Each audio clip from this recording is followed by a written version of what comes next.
In today's video, I wanted to talk about some different ways to run Lego trains with dual motors. So we've got several different options here. This is a powered up locomotive that has two powered up motors, and I'm using PyBricks in order to reverse the rear motor because Lego doesn't really give a good solution to that. I do know that you can use the app and connect a controller, and there's ways to do it, but it's certainly not ideal. I'm not gonna call that a good solution. If I have to have a cell phone for each one of my trains, I wouldn't call that a good solution. We also have a dual motor power functions train here. This is actually using a 9-volt and power functions motor. And then dual 9-volt motors is the easiest, but I just wanted to include it to show how easy it is. You just put two motors on. But you know, we'll go into these in a little more detail and the things that I've found out over time. One reason I am very adamant about dual motors is it's not just about more power. It's really about traction more than anything for me, especially if you're trying to back over points with cars, and you know, it can just cause you some issues with wheel slip, things like that. So that's one reason I like to do it. With 9-volt, it actually gives you more contact points to the track, which can be very helpful. You know, if your track has some slight dirty spots or just kind of bad spots, this gives you more area to contact with the rails. So I guess we'll start with power functions and kind of work, or powered up, and then we'll work our way back to the other systems and even ways to kind of mix and match them together. So let's get started. Okay, so first we have the powered up system. This is the current version of Lego train system. All the others have been discontinued, sadly. And of course, these use Bluetooth to communicate. And I'm using PyBricks because that's just the best way to, it's my preferred method. I don't like to use cell phones at all, even if it is just an intermediary between the remote and the train. One other option is you can put the motor in backwards and run the cable up through the back somehow. But you know, the real problem is it's these plugs. They can't be reversed. There's just no way to really do that easily. So it's just one of those things we're kind of stuck with. Let's see if I can get this back on there. So this was originally a power functions train. I've just updated it to powered up. And I do like powered up. Without PyBricks, and I also use Brick Automation Project, which is a PC software, and it does make it easy to reverse one of the motors, so you can have a dual motor just like this. And I also love the smooth acceleration in this particular program. So I will link to it below. I'm still using an older version of that program because it had issues if you were trying to use powered up like L and XL motors. It's a little bit different than the train motors, the way that the hub actually sees them.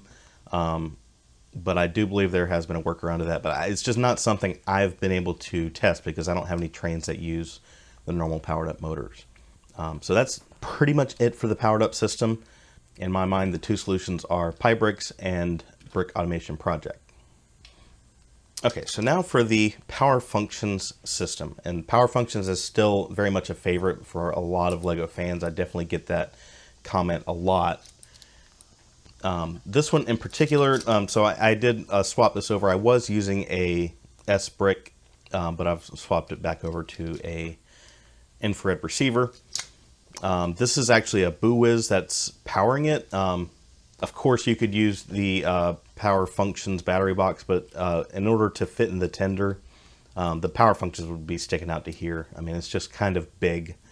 And then, of course, we got the whole cab taken up by this guy. And there's really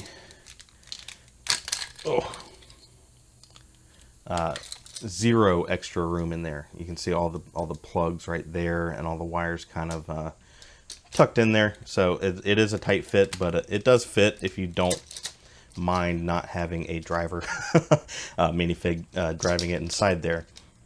So in order to power an IR receiver with a BooWiz, we do have to have a Bluetooth connection. So that kind of sucks, but it's just the way it is. So it's just going to flash. It's not going to power the IR receiver until we connect a phone.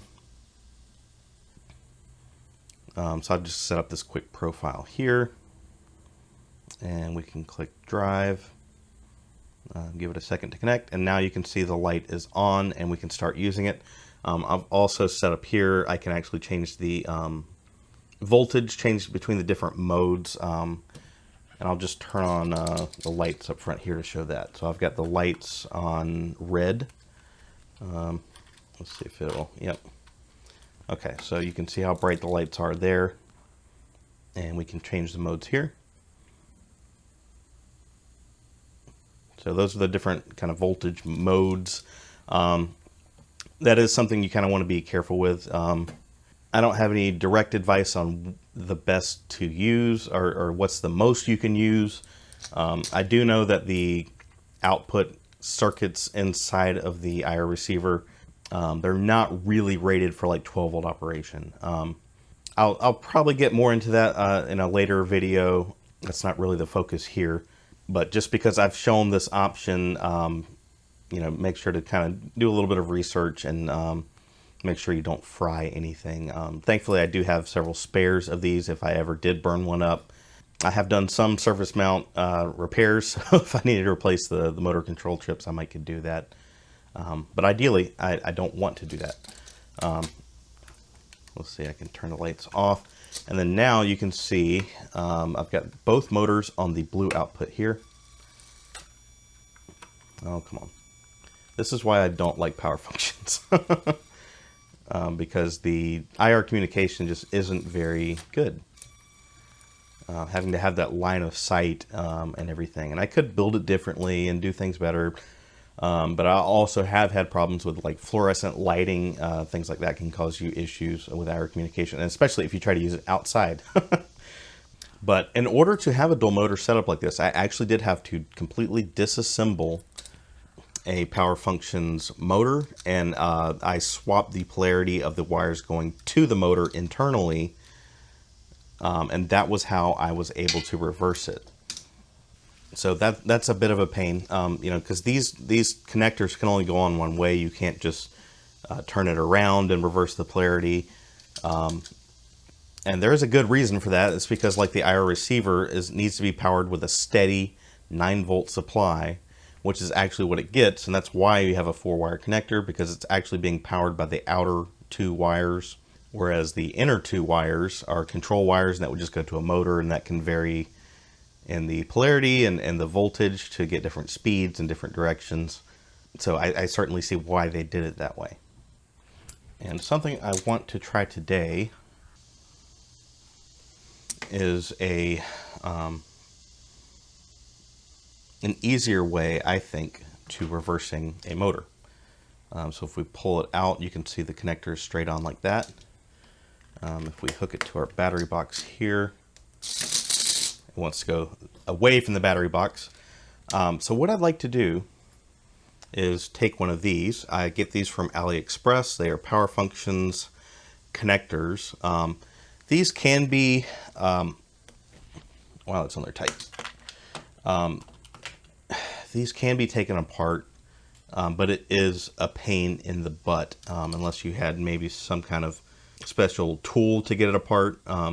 Because you got 1, 2, 3, 4, 5, 6 clips that clip into place. So it's not quite as easy as, say, a 9-volt connector, which I've done in the past. I've replaced a lot of these. So what I'm going to do is just remember, you know, the plug is going straight up with the studs going up. And I'm just going to cut this off. And I want the studs to go down. And I'm just going to kind of get it into place there. You want to kind of get it started where these blade contacts are starting to pierce into the wire. And I'm just going to go for it. We'll see if this works. Oh! Let's see. I'm just going to try to get a screwdriver here. Just kind of push down and make sure everything gets in there nice and tight.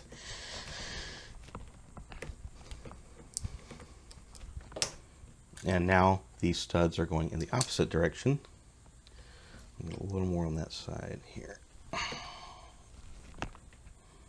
Okay. Let's see what happens. Okay, now the motor goes that way. So I think this is my new preferred method for reversing a power functions motor. I mean, we just did that live in like 20 seconds. That was my first attempt, and it works just fine. So I'll try to link to these in the description. The problem is just AliExpress on the whole is a problem. When you go to the link for these connectors, there's like 4 or 5 things in that same listing, and then you have to select the color to make sure you're getting the right thing. And sometimes the pictures don't match up exactly. It's just kind of crazy. From what I remember, under color, you'll select 5-piece connector or something like that. I'll try to include some recommendations in the description around that link.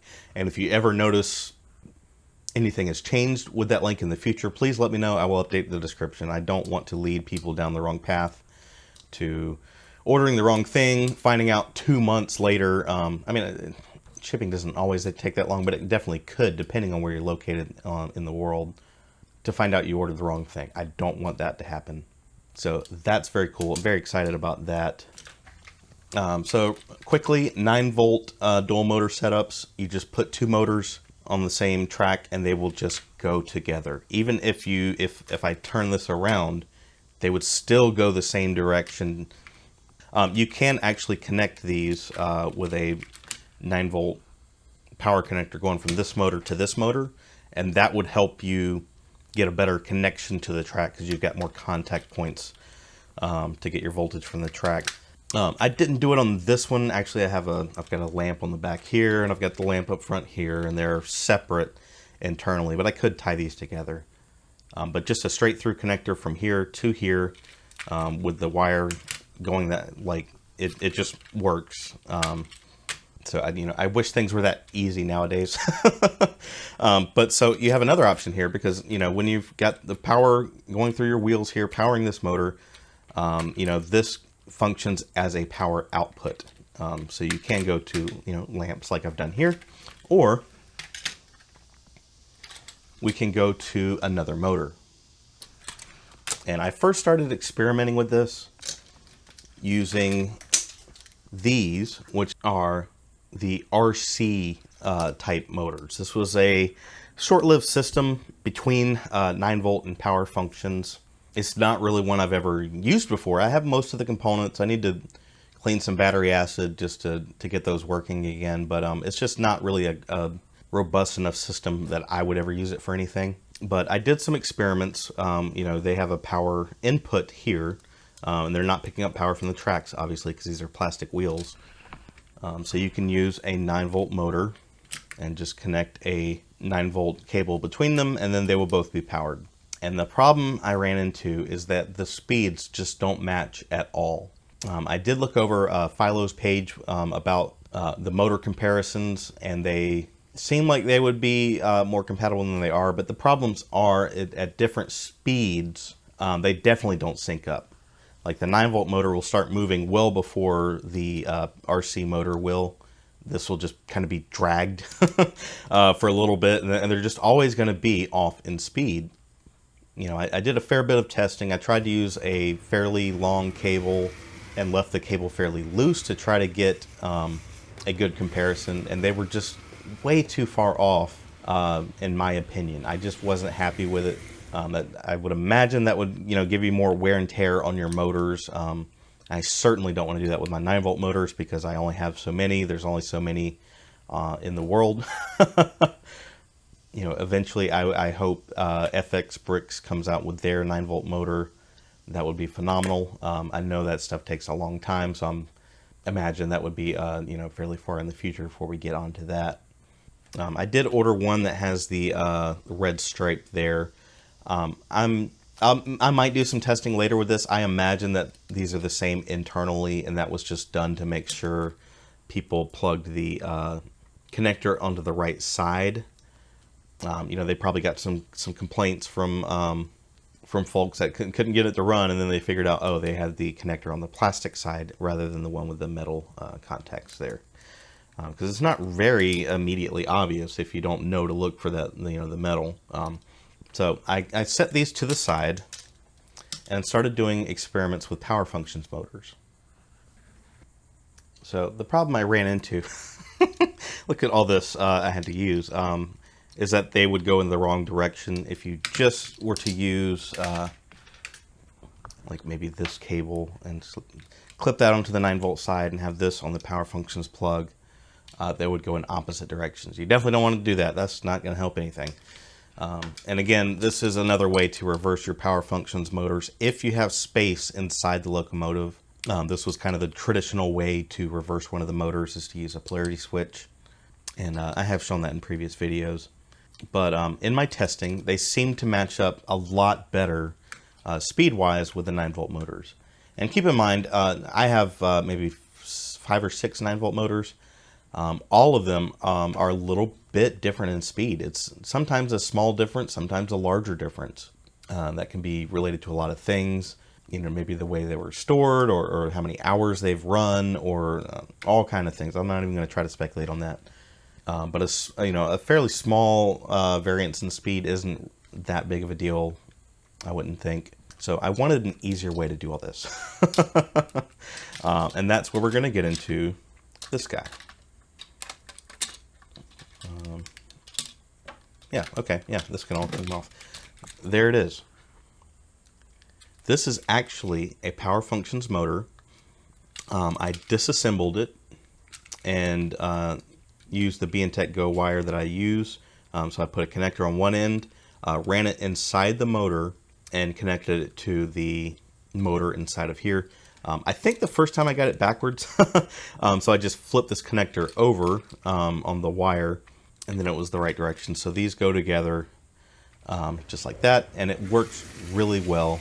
I think this is my preferred method at the moment for a 9-volt motor and a non-9-volt motor. I think the power functions matches speed well, and this is a fairly easy modification to make, and it just works really well.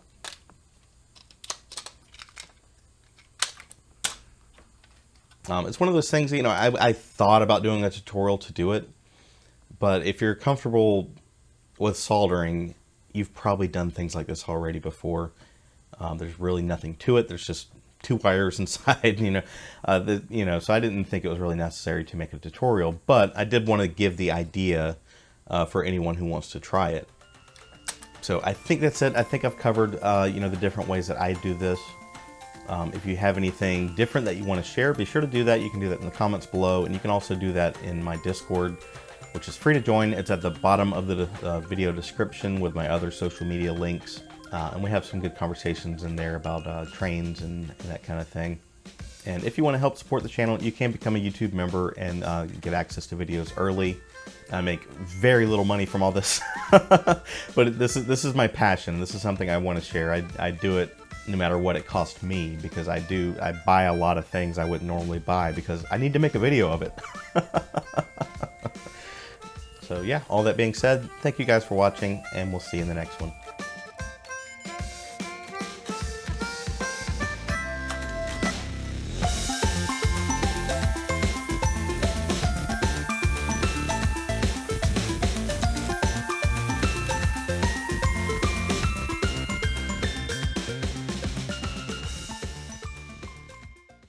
Okay, so to start, we'll start with